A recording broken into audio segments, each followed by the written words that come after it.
知道他们的意图后，楚风并没有急着追，而是缓缓地跟了过去。那个举动就好像猫捉老鼠一般，在杀掉对方之前，更想玩耍一番。似乎唯有这样做，才更能让楚风消除心中的怨念。只是李锐等人却是完全不知道楚风的想法，也根本不知道如今的楚风掌握着什么。他拼尽全力逃跑，终于来到了那道峡谷之中。进入这道峡谷，马成英等人也都如释重负，纷纷是长舒了一口气，终于安全了。进入这里，我们就安全了。该死的，那个楚风的结界之术怎么那么强横，居然连李师兄都不是他的对手。天下间竟有界灵师的战力能够强过修武者，这家伙果然是怪物。不过还好，他的结界之力虽然可怕到有些逆天，不过其移动速度似乎很慢，根本就追不上李师兄。现在他见我们进入这里，估计也不敢进来了。毕竟在这峡谷之中，他的结界之力会被封锁，就算他有再大的本事，也是施展不出来。他绝对不敢进来。马成英等人的心情就如同逃出虎穴一般，不由感叹起来：是谁说我不敢进来？可突然之间，楚风的声音却再度响起。顺声观望，楚风的身影已经出现在了峡谷之外。只见楚风踏空而行，正在一步一步的向马成英等人靠近。很快，楚风就踏入了这道峡谷之中。马成英，怎么回事？你们不是说他不敢进来吗？此时最慌的却是李锐，毕竟他没有亲眼见到楚风在这峡谷内的惨状，只是听马成英等人说的。按马成英等人所说，楚风先前差点死在这里，不可能敢再进来。可眼下的情况明显与马成英所说不符，这让李锐顿时慌了神。若是这峡谷对楚风无效，那他们可就都要死路一条。这峡谷的力量绝对可以束缚他的结界之力，这是我们先前亲眼所见。只是想不到他胆子如此之大，竟然还敢虚张声势。既然他如此不知死活，那我就成全了他。李师兄，这一次让我来收拾他。突然间，一声怒吼响起，是那马成英。马成英手握半成尊兵，随后对着楚风猛然劈斩而下，武力奔腾间，竟化作一只巨大的猛兽，向楚风扑杀而去。那同样是4段尊境，虽威力不如李锐先前的强，但同样不容小觑。先前让楚风侥幸逃脱的马成英，此时也不敢再有所大意。他这一出手，同样是他的最强底牌。他想一招制敌，想要凭借这一招直接将楚风斩杀于此，不想再给楚风逃脱的机会。只是那尊境武技来到楚风面前后，却立刻四散开来，被挡了下来。而仔细观看，马成英等人更是面如白纸，他们惊愕地发现，楚风的身体已经有了极大的变化。楚风的额头之上涌动着神字雷纹，而在他的周身用是游动着雷霆铠甲。雷纹与雷霆铠甲两种力量同时涌现，这在至尊境来说是不可能的事情。可偏偏这种事情却发生了，并且全部发生在了楚风的身上。但最让他们感到恐惧的是，楚风的修为此时也有了极大的变化。当雷霆铠甲与神级雷纹涌现之后，楚风的修为达到了6品至尊境，这就是为何他能够轻松挡面马成英攻击的原因所在。你怎么会？为何你的修为？马成英等人当真吓傻了，他们嘴角都在抽搐，而在他们的脸上更是满满的都是震惊，甚至有些不敢相信眼前所看到的一切。楚风此时表现的力量，哪怕是寻常天才都做不到的事，可既然有如此本领，为何之前不使出来，反而被马成英等人那般凌辱？他们不理解，正因不理解，才感觉难以置信。你们怎么回事？不是说他修为极弱吗？忽然一声怒吼传来，是冲着马成英等人发出的怒吼，而发出这声怒吼的正是李锐。怎么，你怕了？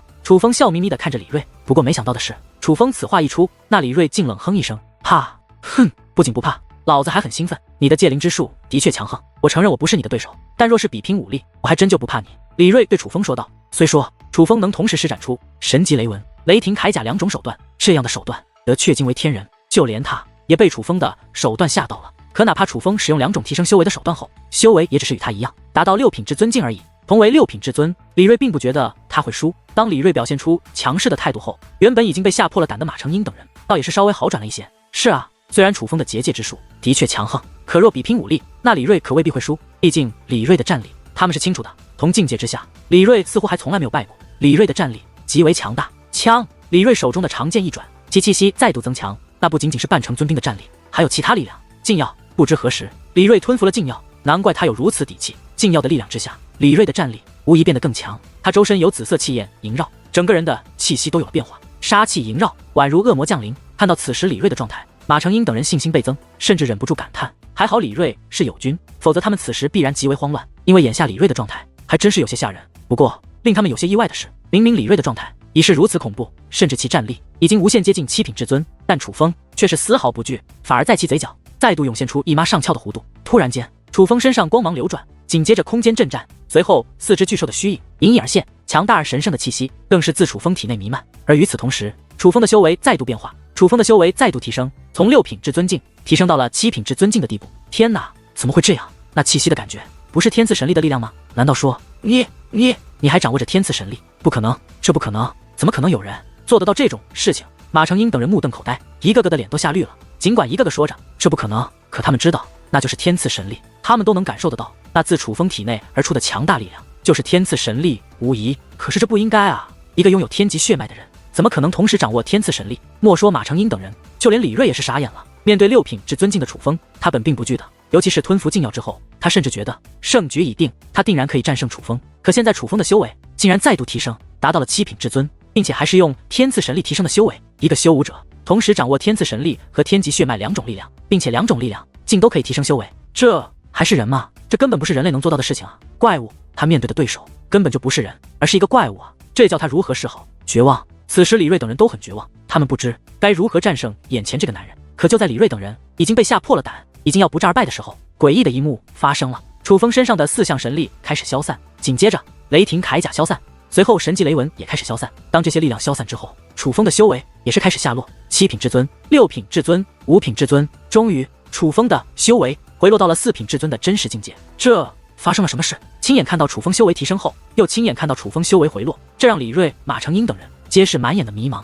他们不明白，好端端的，为何楚风的修为会突然回落？那强大的力量为何会突然消失？难道说先前的力量是假象，是骗人的？突然，一道剑气夹带着杀意划破天际，向楚风飞掠而去。是李锐，李锐他出手了。他不管楚风的身上到底有了怎样的变化，他只知道必须杀了楚风，而眼下就是最好的机会。他以6品至尊的力量，完全可以轻易的击杀4品至尊的楚风，而一切如他预想的一样，他这一出手实在太过突然，楚风根本没有反应过来。他这道剑气已经来到楚风近前，而楚风的修为依旧没有变化，还是4品至尊。这种情况下，莫说李锐的这道剑气乃是尊境武技，就算是最平常的威压，也足以将楚风抹杀。我赢了！李锐内心窃喜。忽然间，刺耳的轰鸣响彻开来，强大的涟漪肆虐之际，更是连空间都为之震荡。而这一幕发生之后，李锐等人仿佛连呼吸都停止了，因为他这一击被挡了下来，就如同先前一样，被无形的墙壁挡了下来。楚风的身前就像是有着无形的屏障，能够挡得下一切攻势。你身上有至宝，是至宝的力量，不是结界之力。我不服，我李锐不服。若是男人，就用自己的本事与我一战，用至宝算什么本事？突然，李锐指着楚风，歇斯底里的大喊起来，他的声音之中充满着不甘，竟是不服的语气。在他看来，既然在此地，楚风无法施展结界之力，可楚风运用无形的屏障挡下了攻击，那就只有一种可能，是至宝的力量，而根本不是楚风的结界之术。既然现在的是至宝，那么之前在峡谷外挡下他攻势的也必然是至宝。搞了半天，根本就不是楚风的结界之术太过逆天，而是用至宝挡下了他的攻势。这是眼下唯一合理解释的了。卑鄙无耻，还以为他是天纵奇才，搞了半天是靠至宝耍威风。就是你卑鄙，你胜之不武。紧接着，马成英等人也开始羞辱楚风，这是激将法，这是他们最无奈的选择，只能希望通过激将法让楚风放弃至宝的力量，用自身力量来与他们战斗。否则，以楚风这件至宝的力量，他们只有死路一条。嘿，至于楚风，他根本不理会李锐等人是何表情，也根本不管他们说什么。楚风嘴角掀起了邪魅一笑，笑容涌现，楚风的衣衫开始舞动起来，肉眼可将的力量开始自体内释放而出。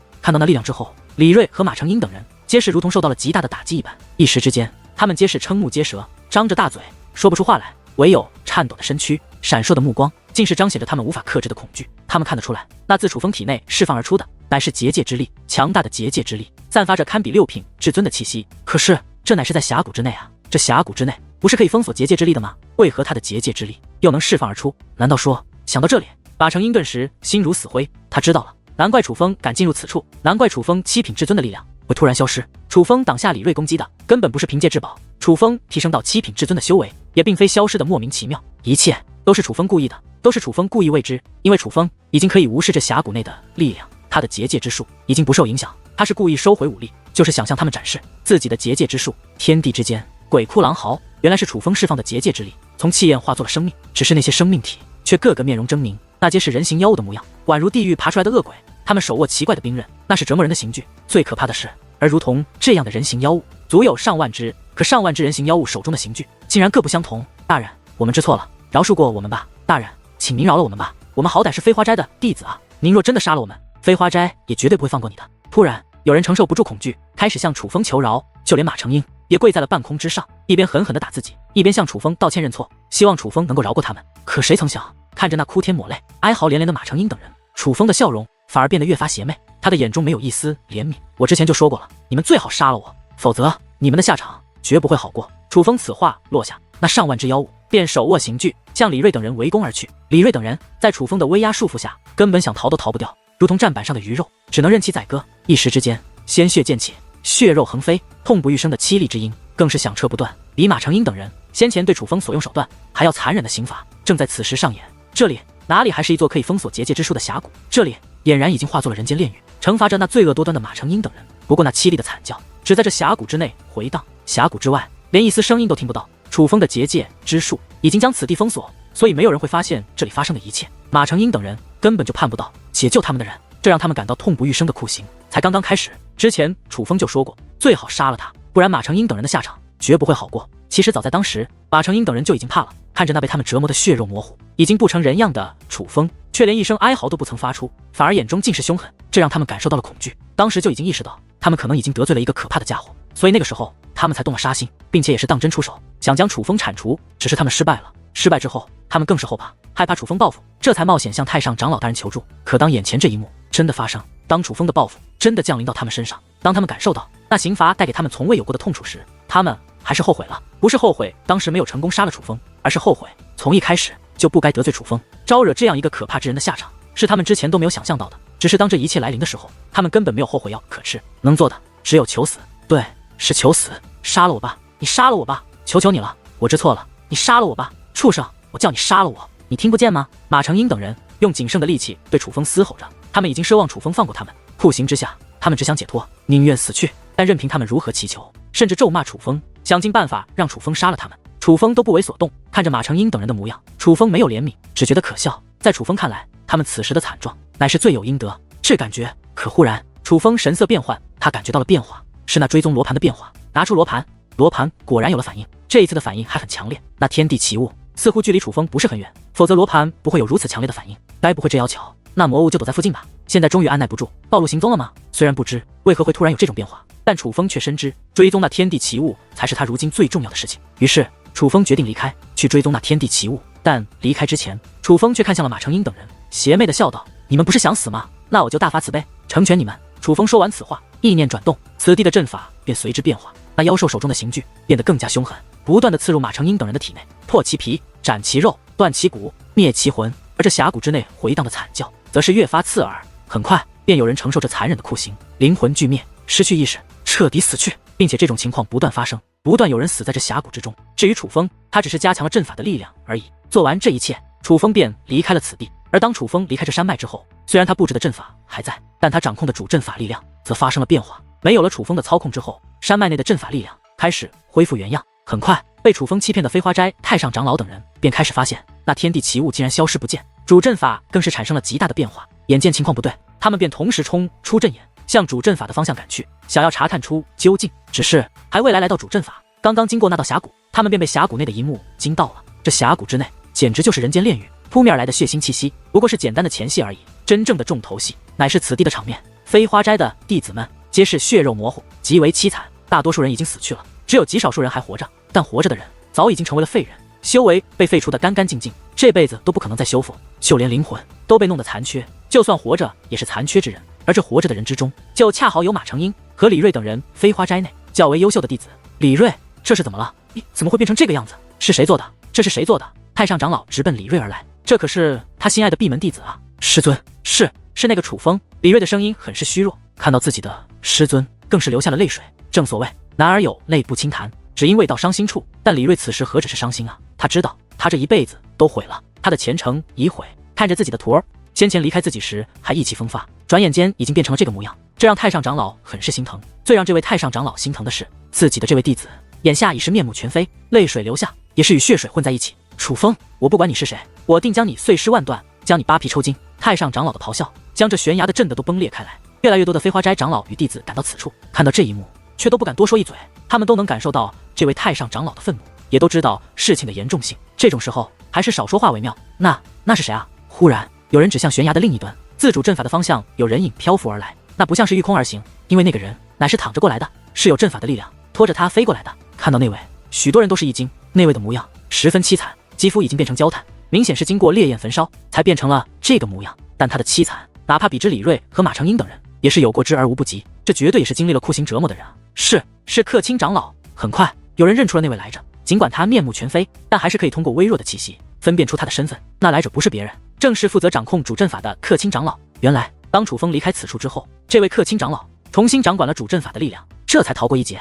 只是此时的他已与废人无异，因为精神力都被抽离，修为也被废除，他对主阵法的掌控力也是大打折扣。之所以还能掌控阵法力量，完全是因为飞花斋掌教在他身上留下了那座阵法的原因。事实上，他能来到此地，也完全是依靠着主阵法的力量，只是因为精神力被抽离的原因，他就算还能操控主阵法的力量，但掌控的程度也已是微乎其微。还真是克钦长老，克钦长老，你怎么会变成这个样子？究竟发生了什么事？为何先前主阵法提示天地奇物快要炼化成功，可突然间天地奇物又消失了？这个到底是怎么回事啊？太上长老以及其他长老赶忙走上前去询问起来，毕竟相比于弟子们的安危，他们知道天地奇物更为重要。天地奇物被人抢走了，就连老夫的修为也已被废，是老夫命大，不然老夫就要被活活炼化致死啊！克钦长老说道。是谁？是谁做的？克钦长老，你可知道是谁做的？太上长老问道。是一个丧尽天良的小畜生，那个小鬼狠辣至极，简直不是人。对，他根本不是人，是恶魔，那是一个恶魔。太上长老说这话的时候不是愤怒，竟是恐惧。虽然已经丧失结界之力，但却依靠主阵法的力量勾勒出了一个人的虚影。是他。看到那虚影，李锐发出虚弱的声音。李锐，你认识他？太上长老问道。师尊，他就是那个楚风。李锐说道。他就是楚风，竟然又是他做的。听闻此话，太上长老以及众位长老的表情变得十分复杂。本以为胆敢在此地对他们飞花斋的弟子施以酷刑，已是胆大包天，可他们却没有想到对方的胆子竟然大到了这种地步，居然连此地的天地奇物也被其抢了过去。原本极为愤怒的太上长老此时忽然沉默了，他直到此时才发现他轻敌了，轻视了那个叫做楚风的年轻人。此地的天地奇物，飞花斋掌教极为重视，如今被人抢走，那就是他们的责任。太上长老大人，我们该怎么办啊？几乎所有长老都来到太上长老近前，他们也都怕了。飞花斋掌教是一个什么样的人，他们太清楚了。飞花斋表面名门正派，实则恶事做尽，为了追寻力量，各种心狠手辣的事情他们都做得出来。而飞花斋掌教身为飞花斋的掌管者，他是一个什么样的人物？那才是一个真正的披着人皮的恶魔。事到如今还能怎样？只能向掌教大人坦白了。太上长老说道。坦白？那我们岂不是都要受罚？众长老脸色变得苍白，他们可不想接受掌教大人的惩罚，那乃是他们难以承受的酷刑。不然呢？逃嘛！若是逃了，就只有死路一条。太上长老说道。而此时众长老都是沉默了。是啊，若是逃了，他们的掌教大人更不会放过他们，他们都要死。通知下去，所有人与我同行，我们去找掌教大人。飞花斋的太上长老决定，他们立刻动身去将这里的事告知他们的掌教大人。与此同时，云空仙宗的莲习三人已经身处一座隐秘的地下宫殿之中，这里竟然有着多位云空仙宗的弟子与长老，并且那个模样，许多人都是风尘仆仆，似乎是从各个地方赶到此处的。而其中为首的一位，乃是一位白发苍苍的老者。莲习，这么说来，是当日红衣圣地的那个叫做修罗的后辈救了你们？为首的那位老者凝声问道，他的声音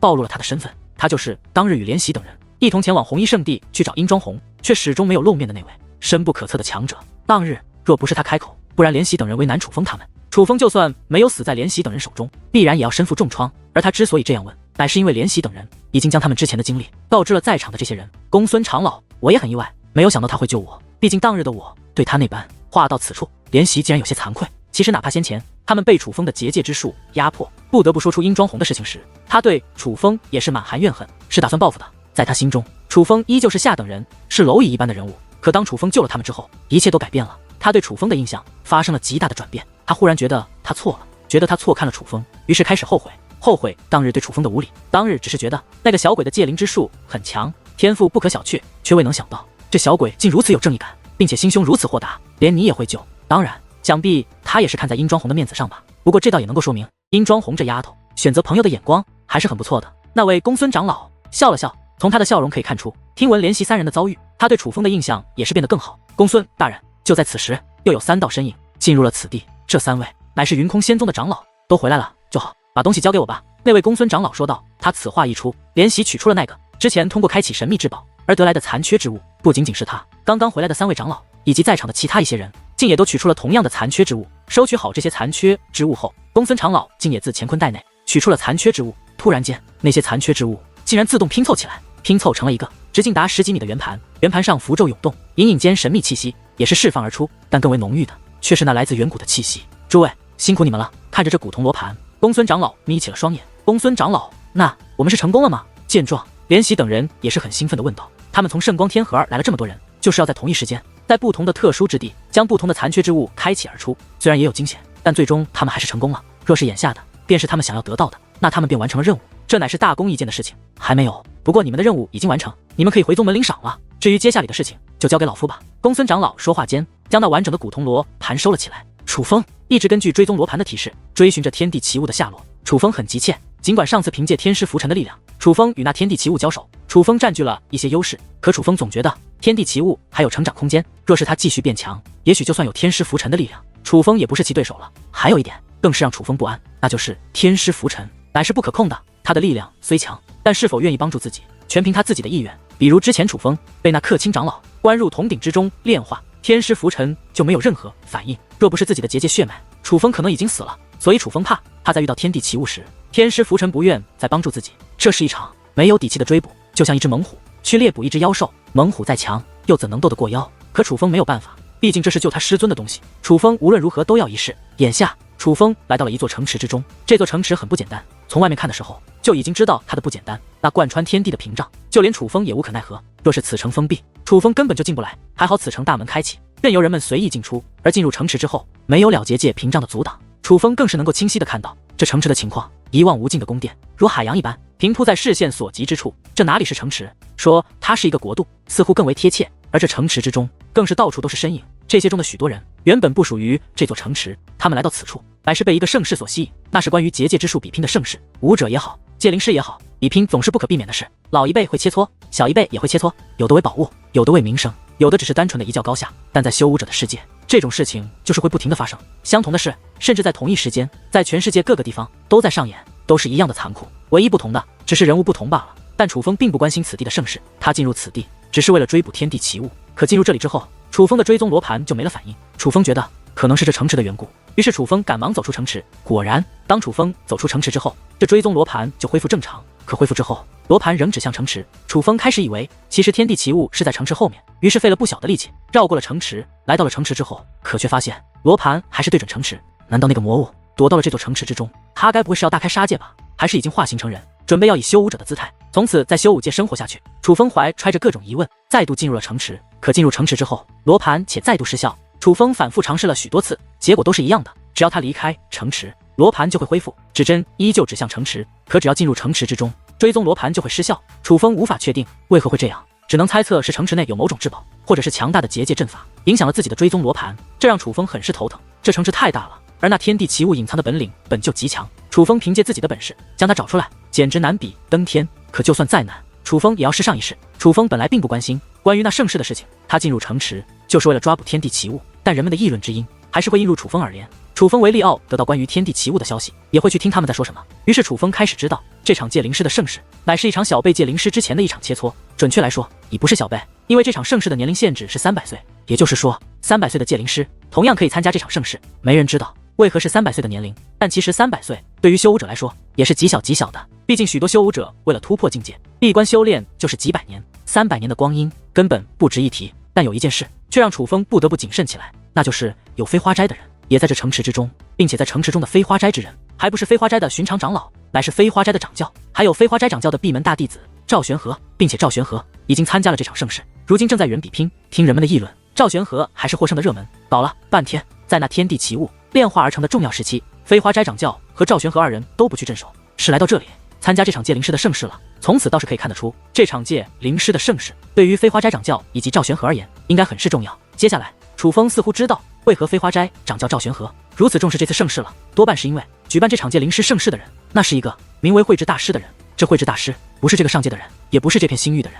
他本是隐士高人，但其结界之术却极为强大。慧智大师强大到在整个九魂天河都是大名鼎鼎的人物。他不仅举办了这场盛会，并且以一件宝物作为奖励。虽然人们还不知道那宝物究竟是什么，但慧智大师拿出来的宝物绝对不是寻常之物。飞花斋掌教与其弟子赵玄和如此在意这场盛世，多半就是冲着慧智大师这件宝物而来。这服饰是道海的人吗？忽然楚风看到了8名身着道海服饰的女子自不远处飞掠而过。虽说她们皆是中年，不像王玉贤等人样年轻，可却也是韵味十足的中年美女。那种成熟的气质，那种高深莫测之感，让她们给人一种别样的感觉。此城之内并不限制御空而行，在空中飞行的修武者数不胜数，但这8名道海女子的身姿却与常人完全不同。她们的出现也吸引了不少人的目光，一时间许多声音也是围绕着她们讨论起来。那些声音楚风也是知道这8名女子的身份，她们的确是道海的人，也是道海仙姑的弟子。不过她们与王玉贤等人不同，王玉贤等人都是年轻的小辈，可他们年龄则是较大，他们每一个都有1000余岁的年龄，乃是道海仙姑在同一时间收下的弟子。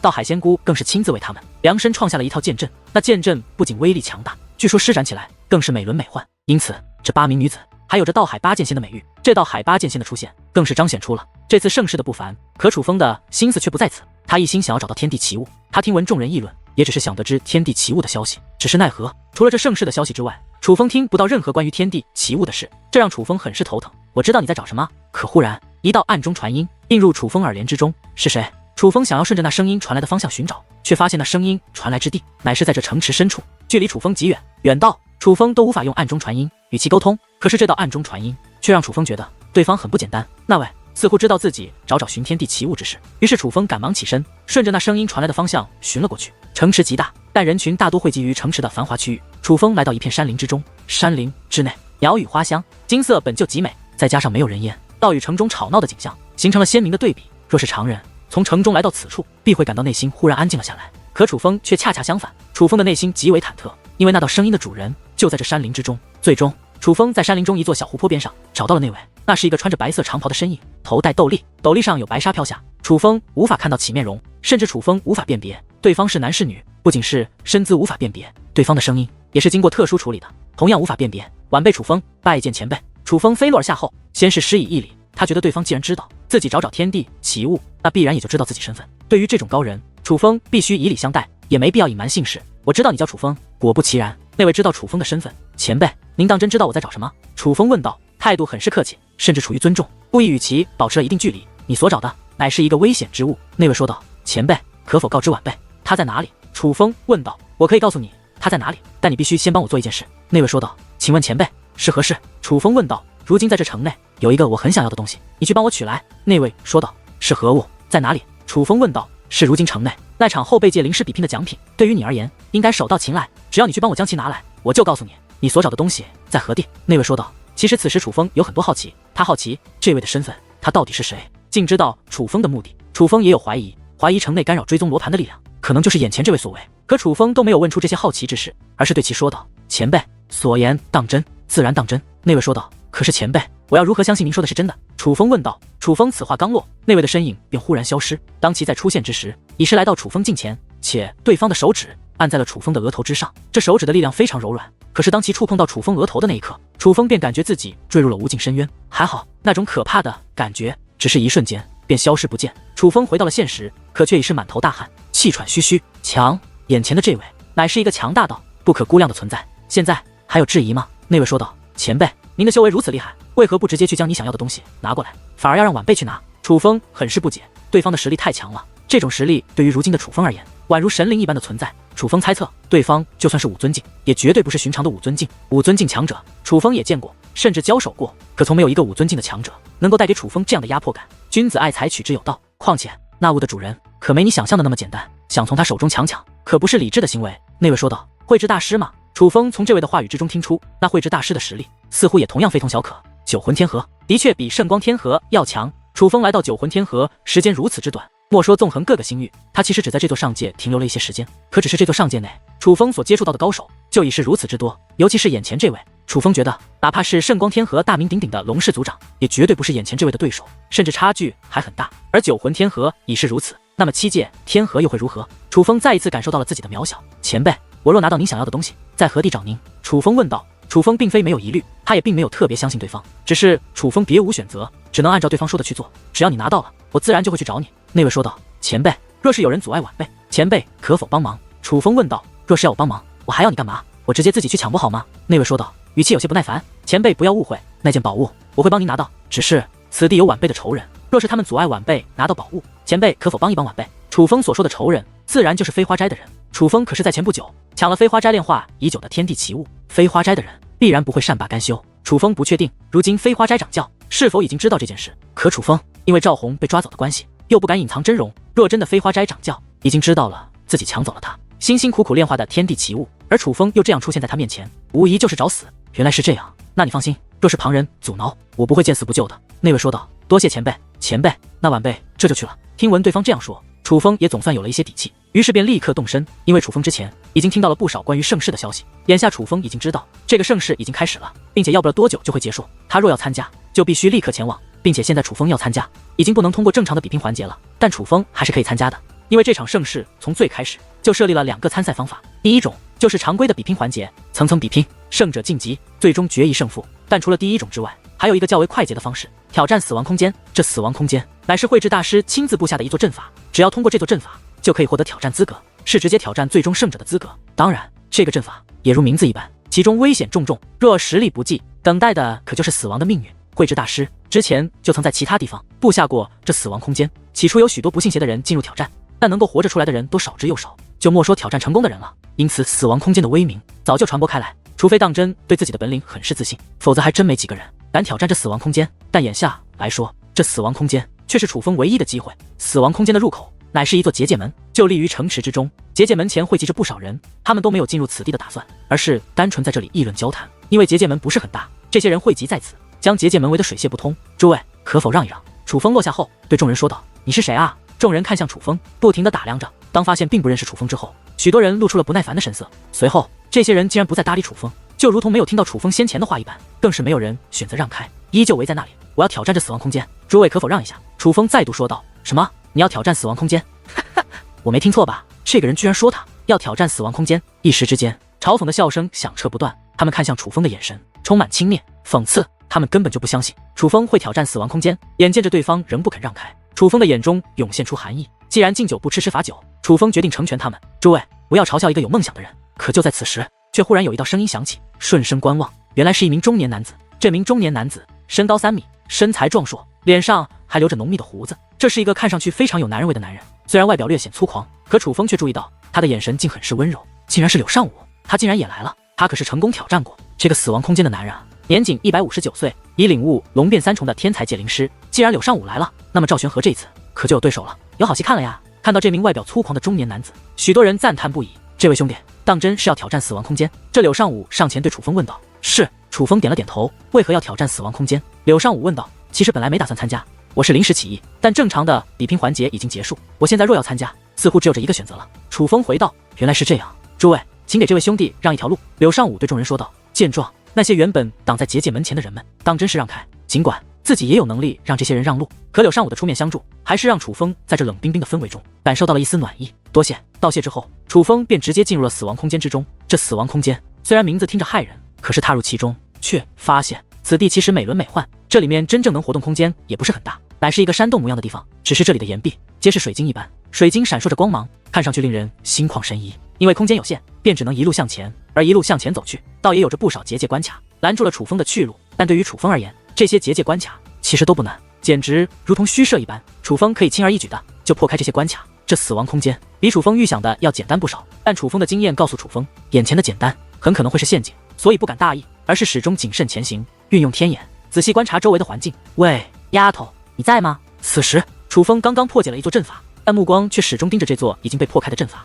并且还对雨莎开口。有事？雨莎回问道。丫头，你最近修为可有增进之感？楚风问道。还没有。雨莎摇了摇头，旋即问道。怎么了？现在你有机会增进修为了？楚风说道。什么？雨莎则是有些不解。这里有对你修为有提升的宝物，待我帮你将它拿出来。楚风说话间便开始布置阵法。其实一路走来，楚风早就发现这死亡空间内暗藏着一些宝物，并且楚风已经发现了不少宝物，只是想拿到那些宝物也需要花费一些精力和手段。楚风之前遇到的那些宝物，楚风不感兴趣，也不想浪费时间，就都忽略无视掉了。但此时的宝物则是不一样，这件宝物很不简单，甚至与修罗神石有些相近。在楚风看来，这件宝物对于界灵来说将会有着极大的帮助。而如今楚风面对的挑战太多，急需提升实力，可自己提升实力也是需要机遇的。而女王大人一直闭关中，就算有好的东西，女王大人也无法享用。这个时候若是能够帮助雨莎提升实力，那对楚风而言也是一个不错的选择。只是这件宝物想要拿到却没那么容易，楚风需要用身体承受痛楚才行。简单的说，楚风布置的阵法是激活一座阵法，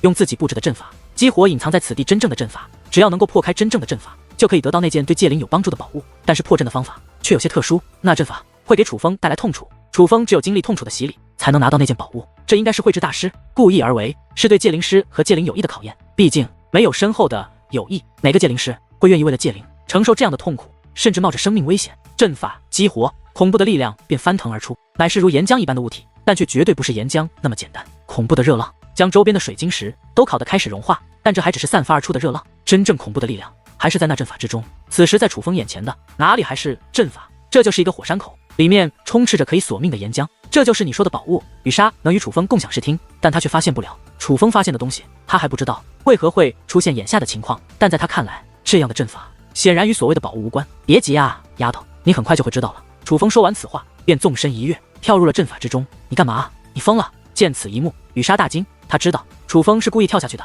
可是他不理解楚风为何要这样做。只用看的，他也知道那岩浆翻腾的阵法之内乃是极其危险的。楚风跳入阵法之内，身体很快便被岩浆淹没，肌肤与肉体都被焚烧开来。他也是发出了痛苦的惨叫。这痛楚可不只是对肉体的摧残，更是对灵魂的折磨。比马成英等人对他的折磨还要难以忍受许多，但好在不会危及性命，只是难以忍受罢了。可楚风什么苦没受过，什么样的疼痛没经历过，对于他而言，只要能够获得好处，付出代价乃是非常合理的。至少在他看来，眼前的这场兑换完全能够承受。可忽然间，一股柔和的力量将楚风包裹起来，使其楚风与那阵法力量分隔开来，是结界之力。有人用结界之力将楚风抓住，紧接着楚那结界之力更是强行将楚风从那阵法之中给抓了出来。定目观望，原来是那柳尚武。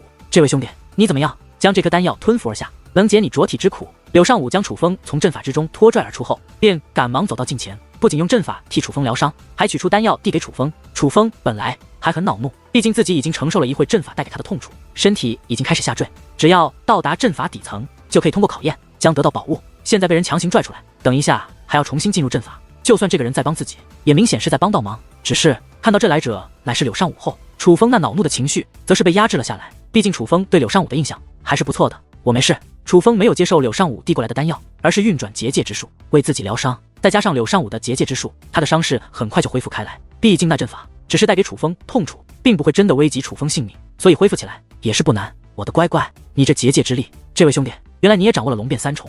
柳尚武很是惊讶地看着楚风，显然他也没有料到楚风会掌握如此强横的结界之力。我还没有领悟龙变三重，只是龙变二重。楚风说道。这位兄弟，你可真是爱说笑，龙变二重怎么可能具有如此力量？然而那柳尚武却是笑着摇了摇头，他觉得楚风是在与他开玩笑，毕竟楚风结界之术的力量可是与龙变三重一模一样。对此楚风倒也没有过多解释，而是起身抱拳对其说道，在下楚风，幸会柳兄。楚风觉得这个柳尚武是一个可交之人，别看他长相粗狂，可世界上却是一个热心肠。如果说他用结界之力解救楚风是举手之劳，那么他刚刚递给楚风的那颗丹药可就价值不菲。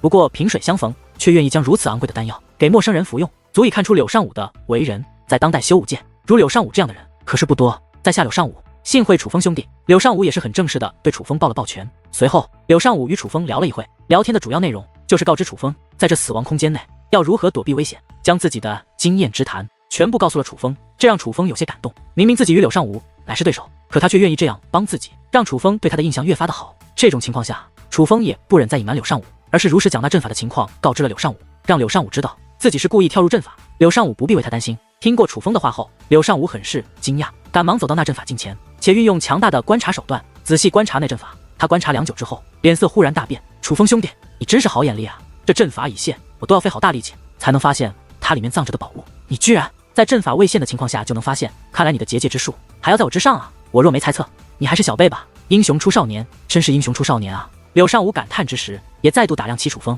就好像要重新认识楚风一样，但在他的眼中尽是赞叹，却没有一丝嫉妒。柳兄，别这么说，我也是走运罢了。况且观察力只是结界之术的手段之一，并不能代表全部的结界之术。楚风说道。楚风兄，你太谦虚了，观察力才是结界之术的重中之重。本来我还担心楚风兄弟安危，现在来看，倒是我多此一举了。楚风兄弟，我若有幸能够战胜那赵玄和，你我也就有机会与你一战了。柳尚武说道。柳兄，那赵玄和结界之术很强吗？旁人说他一定能够成为这次盛世的最终胜者，我还不信。不曾想你对他也有这样的评价。楚风问道。关于那赵玄和，其实楚风也是比较好奇的，毕竟飞花斋掌教愿意费那么大的力气炼化那天地奇物，为的就是这赵玄和。楚风能够感觉到，在飞花斋掌教心中，这赵玄和的重要性非同一般。搞不好赵玄和在飞花斋掌教心中的地位，比飞花还在太上长老还要崇。赵玄和乃飞花斋掌教闭门大弟子，虽是大弟子，其实他的年龄也不是很大，如今只有200余岁。这赵玄和天赋异禀，修武与结界之术都有着很高的造诣。据我所知，其结界之术已是与你我一样，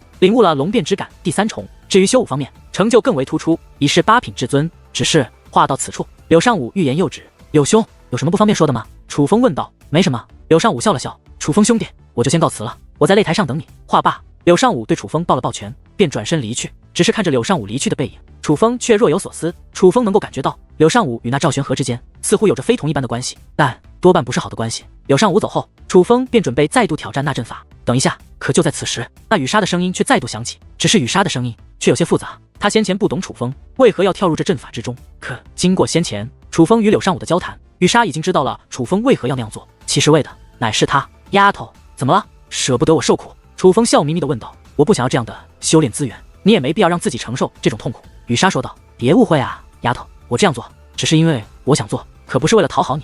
其实做不做，这是我的事，和你关系不大，所以你也不要有什么压力。楚风说完此话，便再度跳入那阵法之中。见楚风如此执着，雨莎也不知道如何是好。她本就是一个不善表达的人，可是看着楚风在阵法内越陷越深，承受的痛楚明明越来越强，可是楚风的惨叫声却比先前小了许多。雨莎就算再笨，也知道楚风是故意克制，为何克制？就是怕他担心。楚风一边承受痛苦，身体一边下沉。当楚风双脚落地之际，那席卷全身的痛楚不仅开始缓解，被毁坏的肉身也开始恢复。这可不是楚风用自己的力量恢复的，而是这阵法帮着楚风恢复的。但楚风根本就不关心伤势，他的目光在打量周围。楚风是在寻找那件对戒灵有帮助的宝物，只是仔细查找之后，楚风却根本就找不到那宝物。为何没有呢？明明气息就在附近。楚风有些不解，哪怕天眼之下，他也无法发现那宝物在哪。可明明那宝物的气息就在周围，这让楚风有些慌了。眼下已经通过了考验，可却找不到那宝物。若是一直如此，自己刚刚经历的痛苦不就白经历了？就在楚风有些惆怅之时，这热浪奔腾的岩浆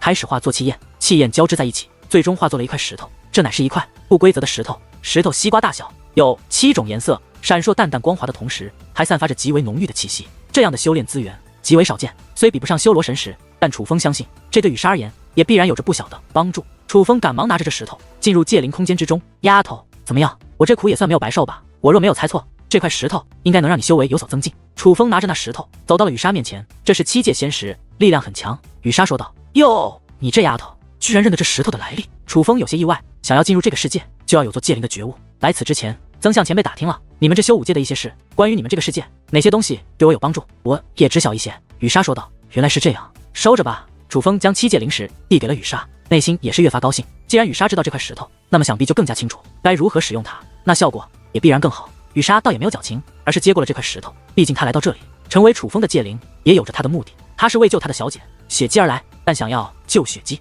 她也需要力量。丫头，我要走了，你应该也知道我还有要紧事要处理，你就安心修炼吧。楚风说完此话，便准备离开戒灵空间。楚风，可忽然雨莎的声音在楚风身后响起。怎么了？楚风问道。谢谢。雨莎说这话的时候是低着头的，并没有正视楚风。别看这丫头平时性格有些强势，但其实不善表达，和我还客气。其实啊，我也是帮自己，所以你不要有太大压力，毕竟你也救过我的命，只有你变得更强，我才有靠山，不是？楚风笑眯眯地说道。随后楚风便将意识投射回身体，且快速地向前赶路。尽管那柳尚武在楚风之前就已经破开了前方的阻碍与阵法，但那阵法在柳尚武过去之后又会重新恢复。楚风若想通过，不可能坐享其成，他还需要重新破解那阵法才行。好在这死亡空间内的阵法对于楚风而言却都是小菜一碟，虽然名为死亡空间，可实际上楚风并没有感受到此处的危险。这场戒灵师后辈的比拼已经进入到了最后阶段，最后的比拼在一座古堡之中举办。这是一座浮空古堡，立于云端之上，看上去宛如仙宫一般，而它并不是这座城池原本的建筑，乃是绘制大师所造，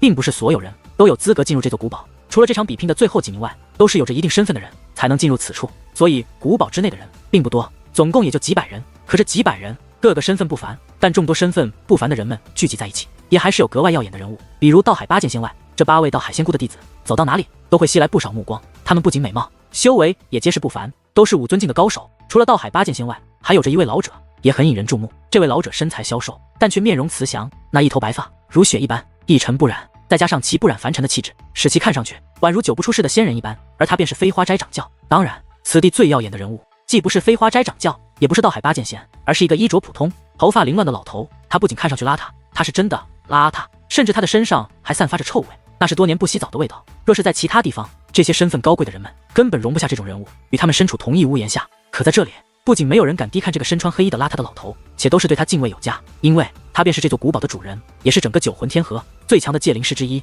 绘制大师。不过现在所有人的目光都汇集在这古堡的中心，那里有着一座极为辽阔的擂台，与其说是擂台，倒不如说那是一座平原，因为它实在太辽阔了。总之，这古堡内的空间可比从外面看上去要大得多，而占地最大的就是中间那个擂台了。眼下擂台之上有着2个人，一名男子已经倒在了地上，唯有另外一个人站在原地。相比于倒在地上的那位，站着的这位莫说没有负伤，就连衣服都是干净的。而此人便是飞花斋掌教的闭门大弟子赵玄和。赵玄和，想不到你真的领悟了龙变之感第3种，我远不敌你。那位倒在地上的人勉强坐起身后，以虚弱的声音说道。胜负已分，赵玄和果然没有让我们失望，这简直就是一场毫无悬念的对决。恭喜了徐掌教！此时，不少人都开始向飞花斋掌教道喜，他们也都知道飞花斋掌教非常宠爱赵玄和。虽说赵玄和只是其弟子，但他俨然就是将赵玄和当宗门继承人来培养的。为何那宝盒还不开启？但很快，人们又将目光移向了擂台的上方，在那里悬空放着一个铜制的盒子，盒子看上去很是普通，可却始终吸引着人们的眼球。那件绘制大师准备的宝物就在那盒子之内，按理来说，只要胜者已定，宝盒就会自动打开。可现在宝盒却迟迟没有动静，这让人们感到不解。宝盒未现，便说明有人在挑战死亡空间。诸位，不妨再等等。众人不解之际，久久没有开口的绘制大师给出了答案：居然有人挑战死亡空间，是什么人啊？听闻有人挑战死亡空间，众人都感到有些意外，就连赵玄和也将目光投向了擂台的边缘处，在那里有着一道结界门，那正是死亡空间的出口。如果有人可以成功挑战死亡空间，就会从那道结界门内走出。说来也巧，就在赵玄和的目光落到那结界门的时候，那结界门微微一颤，一道身影从那结界门内走了出来。看到这位出现后，人们意外的同时，许多人竟目露喜色，可飞花斋掌教却是眉头微皱，似乎有些担心。他们都认识这位来者，这位正是柳尚武。居然是柳尚武，难怪我还说呢，谁那么不要命了，居然挑战着死亡空间，原来是他。这一次有好戏看了。众人之所以变得期待，正因为来者乃是柳尚武。柳尚武不仅是成功挑战了死亡空间的人，上一次绘制大师在其他地方举办这种界灵比拼的盛事，就是柳尚武一举击败了所有人，成为了最终的获胜者。而今日的赵玄和同样强势，若是他们两个交手，那便是强强对决，这样的对决才让人感到期待。可忽然，那结界门又是一阵颤动，紧接着又有一道身影走了出来，此人正是楚风。这个人是谁？难道说他也成功挑战了死亡空间，还是说他跟在柳尚武身后蒙混过关？楚风的出现让人们更加意外，于是许多人都开始打量楚风，毕竟这是一个生面孔。但与此同时，许多人都在怀疑楚风通过死亡空间的真实性。很多人觉得楚风可能不是靠自己的力量通过的，而是柳尚武带着他过来的。但众人没注意到的是，那绘制大师打量楚风的目光却意味深长，他似乎有着不一样的看法。楚风兄弟，你这么快就追上来了，拿到那件宝物了吗？看到楚风，柳尚武很是高兴。拿到了，楚风说道。那就好啊。柳尚武笑着拍了拍楚风的肩膀。虽然萍水相逢，可柳尚武本就是热心肠的人，再加上他已经认为楚风的界灵之术超越了他，对楚风很是欣赏。你们两个都是要挑战我的人吗？那是一个一个的来，还是两个一起来？忽然一道声音响起，说这话的乃是赵玄和。这赵玄和性格极为张扬，从他这句话就能看出他的猖狂。他这样的性格倒是与飞花斋伪装出的那种好人的形象不太相符，可偏偏对于他这句话，在场之人又没有感到意外。想必赵玄和这样的性格已经不是一天两天的了。楚风兄弟，可否让我先去？柳尚武对楚风说道。当然可以。楚风点了点头，随后柳尚武便走上了擂台。楚风现在已经知道哪个是飞花斋掌教，他也注意到，当柳尚武走上擂台之后，那飞花斋掌教的目光也跟随柳尚武的目光转移。看来飞花斋的人还不知道他们的天地奇物被我抢走的事。楚风觉得飞花斋掌教一定是不知道这件事，否则不会用那样陌生的眼光看着自己，眼中没有一丝怒意。赵玄和，我们加一些其他筹码吧。柳尚武站到擂台另一端后，忽然说道。加筹码？他此话一出，众人皆是感到好奇。你想加什么？赵玄和问道。若是我赢了，我要亲手挖掉你的双眼，斩断双手和双脚。柳尚武说道。哇，这怎么会是如此赌注？这也太凶狠了一些吧？难道他们之间是有着深仇大恨不成？柳尚武此话一出，人群顿时炸开了锅，而楚风的内心也是泛起了波澜。柳尚武这个人，别看长得粗犷，实际上乃是一个温柔细腻的汉子。从他萍水相逢就愿意帮助楚风，就看得出来，他这样的人一开口就提出这样残暴的筹码，只能说明一件事：楚风之前的猜测是对的，柳尚武与这赵玄和是有着仇怨的，并且这仇怨应该很深。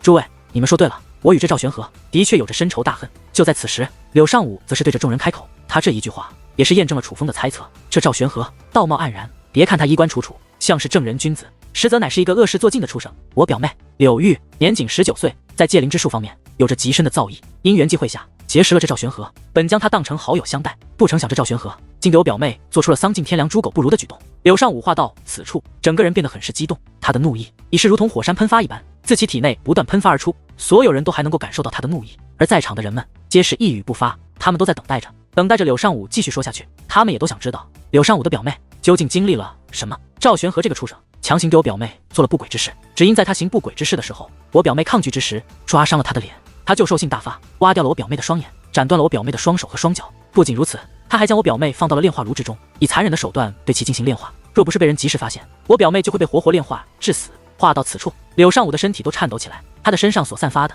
已经不仅是怒意，而是杀意。他看向赵玄和的目光中，那种憎恨如利刃一般。此时现场早就哗然一片，众人都觉得难以置信，很多人对于此事都是怀疑态度，但楚风却相信这件事一定是真的。他觉得柳尚武这种人不会说谎，再加上飞花斋这种势力本就恶事做尽，赵玄和做出这种事情来，其实并不稀奇。毕竟炼化孩子做药材这种更为恶劣的事，在飞花斋可是每日都在上演。柳尚武，你我根本就不认识，我也不认识你所谓的表妹。你若想战胜我，就用你的真本事，何必编造这种谎言呢？你以为你诬陷我、污蔑我就能影响我？那你不仅低估了我赵玄和，你更是低估了在场的诸位前辈们。我相信他们都有他们的判断力，我赵玄和是一个什么样的人，他们心里应该清楚。赵玄和一脸讥笑地看着柳尚武，他果然没有承认自己的恶劣行为，反而对柳尚武反咬一口。最可恨的是，在场的不少人还表示附和，纷纷表示赵玄和的确不是这种人，言外之意就是在说柳尚武在撒谎。不过对于这种情况，柳尚武似乎早有预料，他并没有因为这种事而增加额外的愤怒，但他看向赵玄和的目光，杀意依旧不减。